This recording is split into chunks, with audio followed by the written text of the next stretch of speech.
नमस्कार, एक और कहानी के साथ स्वागत है आपका कहानियों के सफ़र यूट्यूब चैनल पर। और यहाँ पर अभी अकबर बीरबल की कहानियाँ मैं सुना रहा हूँ। उसी में आज की कहानी है कवि और धनवान व्यक्ति। एक बार की बात है, एक धनवान व्यक्ति के यहाँ कवि महाशय आए थे। वे उनको कविताएं सुना रहे थे। कविताएं सुनने के बाद धनवान व्यक्ति खुश होता है। जब वह खुश होता है तो इससे कवि को हौसला मिलता है, वह और कविताएं सुनाते हैं। और अब वह इस आशा से सुना रहे थे कि धनवान व्यक्ति उनको कविताएं सुनने के बाद ज़रूर कुछ ना कुछ इनाम देगा, कुछ धन मिल जाएगा। यह सब बात होती है। इसके बाद जब कवि की कविताएं पूरी हो जाती हैं तो वह विदा लेता है, कहता है कि ठीक है, मैं चलता हूँ।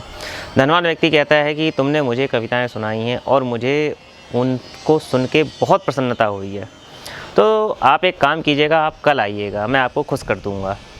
कवि को यह बात जब सुनता है तो उसको मन ही मन प्रसन्नता होती है। उसे यह लगता है कि आज नहीं तो कल मुझे कुछ ना कुछ इनाम ज़रूर मिलेगा।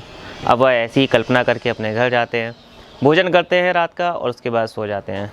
अगले दिन सुबह होती है, वह नहा धोकर तैयार होकर धनवान व्यक्ति के घर में जाते हैं। जैसे ही वे घर पे पहुंचते हैं, वह व्यक्ति जो धनवान था वह उन्हें बुलाता है, बिठाता है और फिर उनसे कहता है, कवि महाशय, देखिए, कल आपने मुझे कविताएं सुनाकर प्रसन्न किया था और आज मैंने आपको अपने घर बुला के प्रसन्न किया, तो इस तरह से हिसाब बराबर हो गया। मैं आपको कोई धन नहीं दे सकता। कवि को यह बात पता थी कि यह धनवान कंजूस है, लेकिन उन्हें यह नहीं पता था कि यह धनवान व्यक्ति धूर्त भी है, यह बेईमानी भी कर सकता है।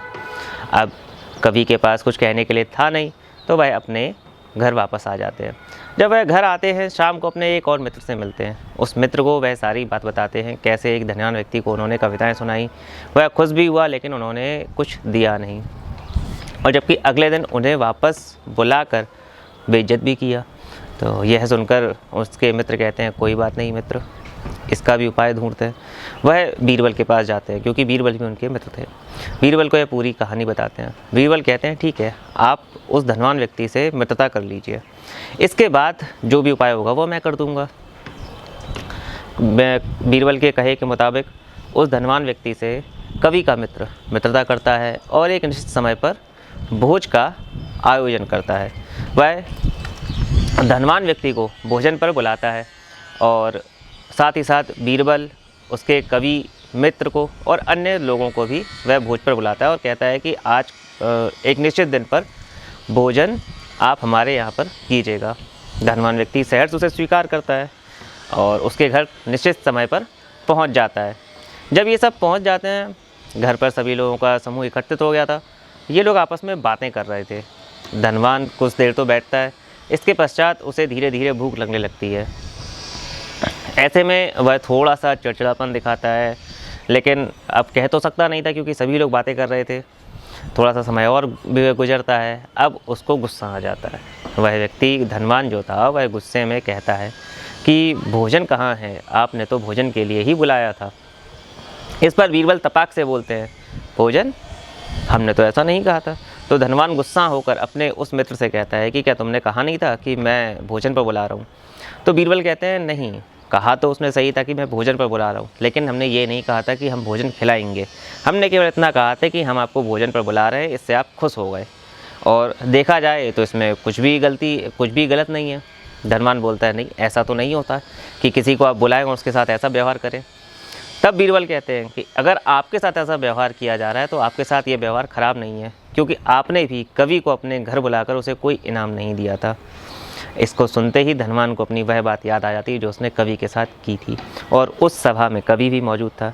उसे अपनी गलती का एहसास होता है और वह तुरंत ही कवि से मिलता है और उससे कहता है कि आप कल मेरे घर आइएगा, मैं आपको आपकी कविताओं का उचित इनाम भी दूंगा और आपका सम्मान भी करूंगा।